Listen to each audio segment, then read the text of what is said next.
जय श्री श्याम दोस्तों। आस्तिक कहानियों में आपका स्वागत है। आज हम आपको कथा सुनाएंगे श्री स्वामी हरिदास जी महाराज रसिक जी की, जो कि भक्तों में भक्त, बहुत बड़े भक्त कहलाते हैं, जो स्वयं बांके बिहारी और राधा रानी के हृदय में वास करते हैं, जिनको राधा रानी की सखी ललिता और विशाखा का अवतार माना गया है। बोलो श्री श्री बांके बिहारी जी महाराज की जय। यह पद श्री स्वामी हरिदास जी महाराज रसिक की प्रशंसा में वल्लभ पथगामी श्री गोविंद जी ने लिखा है। देखा जाए तो स्वामी जी ने नवीन रसराज अर्थात सखी सुख संसार में प्रकट किया।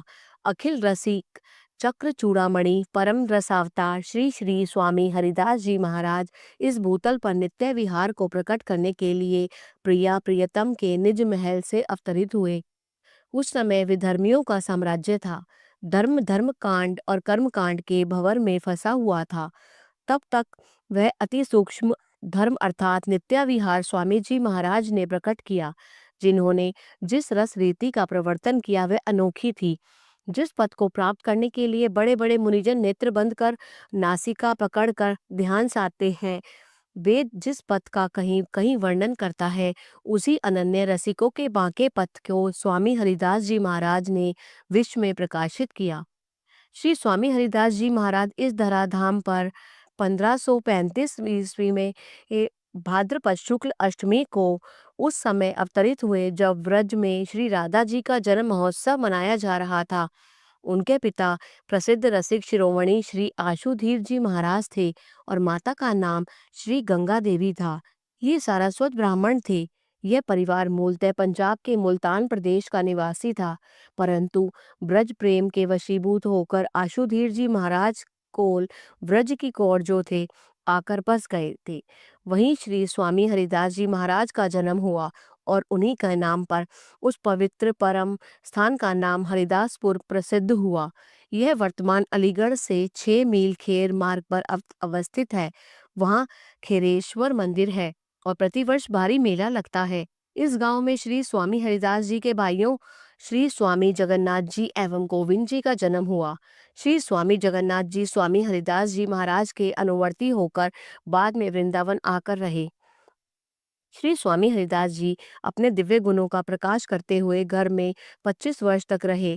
उनका विवाह एक परम सुंदरी ब्राह्मणी कन्या से हुआ, परंतु श्री स्वामी जी जिस दिव्य रस में निमज्जित थे, उसके समक्ष अन्य सब बंधन व्यर्थ थे। उनकी पत्नी जब स्वामी हरिदास जी के दर्शनों के लिए आई, तभी दीपक की लौ में उनका शरीर छू गया और वह प्रकाश रूप होकर श्री स्वामी हरिदास जी के चरणों में विलीन हो गई। यह विलक्षण घटना थी।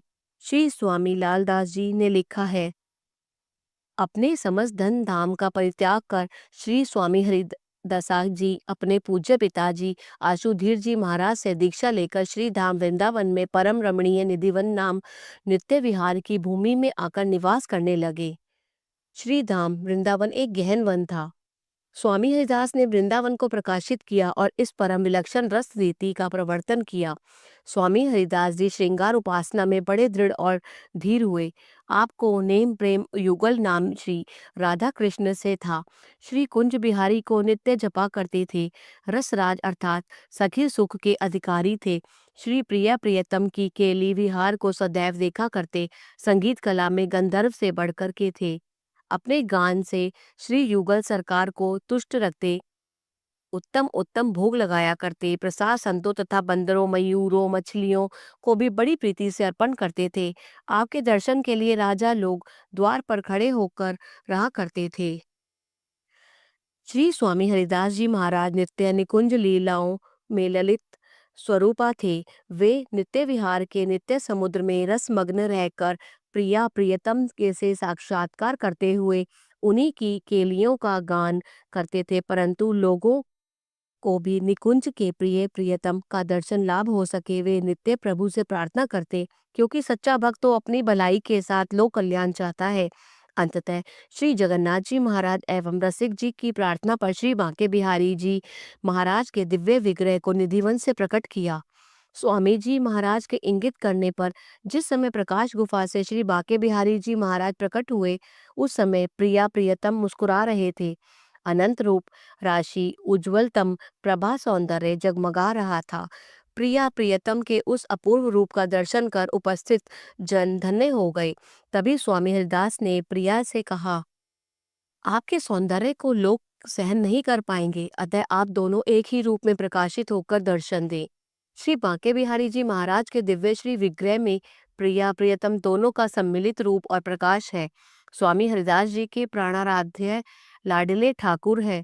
यह दिव्य प्रेम के स्वरूप है, रस रूप है, रसिकों को रस वस्तु को के प्रदाता है। इनके अपार सौंदर्य और तिरछे नैनों की प्रशंसा सहस्त्रों रसिकों ने की है। जो एक बार इनके दर्शन करता है, इन्हीं का हो जाता है।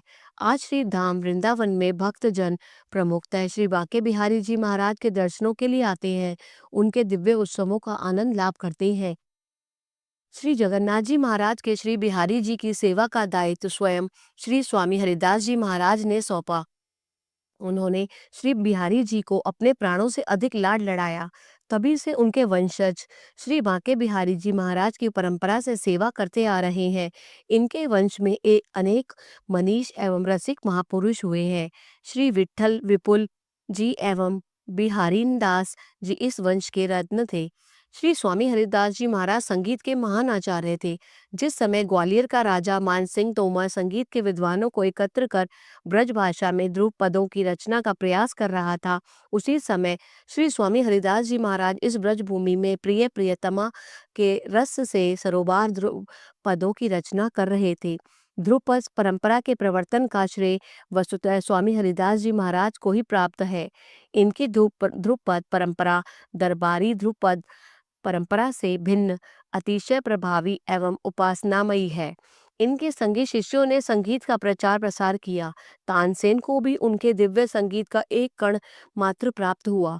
वह अपने आश्रयदाता सम्राट अकबर के साथ वृंदावन में स्वामी हरिदास जी महाराज के दर्शनों के लिए आए। उसके आगमन पर कलाकारों ने जिन चित्रों की रचना की थी वे देश के विभिन्न संग्रहालयों में है। इनमें स्वामी हरिदास जी ने तानपुरे पर संगीत का गान करते हुए सामने तानसेन को बिठा हुआ, उस पीछे सम्राट अकबर को खड़ा हुआ चित्रित किया गया है। चित्र इतिहास की अपूर्व निधि है। स्वामी हरिदास जी का उपास्य रस तत्व लोक से विलक्षण है। उनके उपास्य प्रिय प्रियतमा नित्य धाम श्री वृंदावन में नित्य लीलारत रहते हैं। वे सब अवतारों के अवतारी हैं। तुहिहारी लक्ष्मीपति व्रजपति के लिए भी यह दुर्लभ है। व्रज की उपासना से भी परे यह रसोपासना है। स्वामी हरिदास जी के उपास्य अजन्मा है, क्योंकि नित्य है।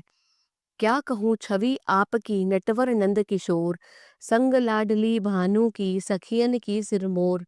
युगल चरण में पड़ा रहूं यह अभिलाषा मोर, हरिवंश वाले वंशीधर देखो मेरी ओर।